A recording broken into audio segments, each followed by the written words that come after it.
बटाटे उकडून आलं लसूण हिरव्या मिरच्याचा पेस्ट हळद पावडर मीठ घालून तयार केलेलं सारण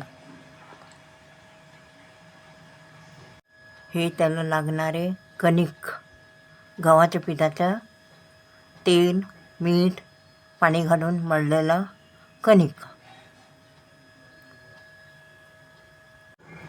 असे गोळे बनवून घेणे. मुलांना बटाट्याचा परोठा खूप आवडते. त्याच्यासाठी अधेमध्ये खायला मुलांना केलं की मुलं आनंदाने खाऊ शकतात.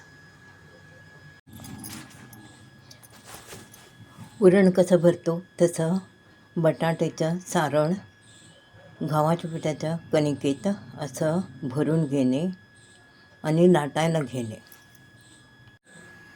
असे भरून घेणे आणि लाटून घेणे.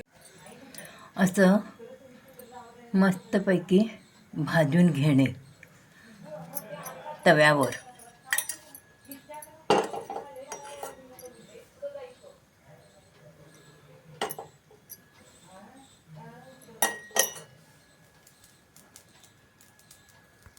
असं मस्तपैकी भाजून घेणे मुलांना खूप आवडते. मुलांना डब्यात द्यायला पण शाळेच्या डब्यात द्यायला छान वाटते.